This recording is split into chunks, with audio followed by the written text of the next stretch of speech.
Kelamaan dibiarin. Buru-buru emang gak baik, tapi menunda suatu hal untuk waktu yang berkepanjangan itu bisa bikin sesuatu jadi basi. Podcast Logika Rasa, cerita yang bercerita.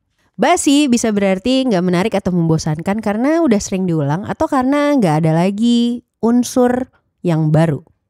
Sebenarnya basi itu kondisi yang berlaku terhadap makanan.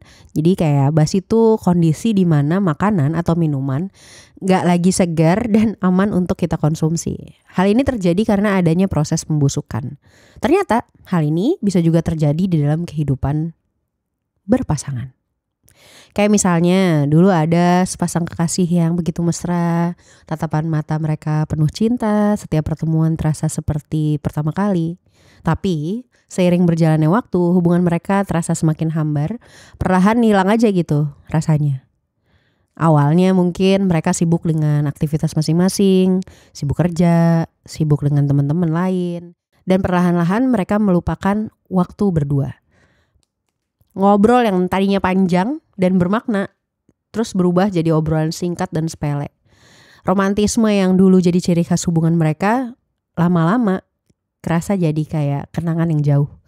Mereka mulai bosan dan jenuh karena rutinitas sehari-hari yang terasa memang membosankan. Akhirnya pertengkaran kecil pun sering terjadi, hal-hal sepele menjadi pemicu pertengkaran yang besar. Dan kepercayaan yang dulu terjalin kuat, mulai itu goyah. Mungkin ada beberapa faktor yang bisa bikin sebuah hubungan jadi basi. Ini berdasarkan pengalaman pribadi juga ya. Mungkin kurangnya komunikasi.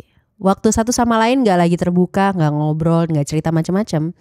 Bisa jadi masalah yang bakal ada itu tambah lama tambah numpuk. Ada juga yang karena rutinitas. Jadwal atau kegiatan kehidupan yang monoton dan rutinitas yang membosankan itu bisa banget bikin hubungan jadi hambar. Emang perlu ada gejolak yang bikin hubungan jadi excited lagi. Kayak ngelakuin kegiatan baru, pergi ke tempat baru, atau ngobrol tentang hal-hal yang belum pernah sebelumnya. Ada juga yang karena ngerasa kurang perhatian. Waktu salah satu pasangan ngerasa kurang diperhatiin, perasaan gak nyaman dan kesepian akan muncul. Di situ mulai deh tuh, ada hal-hal yang sengaja diabaikan. Ya udah, dibiarin aja gitu. Terus ada juga yang terjadi karena perubahan prioritas. Perubahan prioritas hidup kayak karir atau keluarga itu bisa banget mempengaruhi kualitas hubungan. Kadang-kadang orang tuh suka lupa kalau yang paling pasti adalah perubahan. Orang-orang yang gak siap sama perubahan bisa dibikin kaget sama prioritas yang juga berubah. Dan ada juga orang yang dengan pasangannya ngerasa jadi basi ya. Itu karena ketidakmampuan untuk mengatasi masalah. Kalau masalah dalam hubungan gak segera diselesaikan, maka masalah tersebut akan terus membesar dan merusak hubungan. Kalau hal-hal ini sengaja dibiarin, lama-lama yang hubungan awalnya manis gitu, atau senyaman apapun, lama-lama ya bisa basi juga. Perlu ada perawatan dan pemeliharaan untuk tetap punya hubungan yang baik sama orang yang sama dan dalam waktu yang lama. Sampai ketemu di podcast Logika Rasa berikutnya.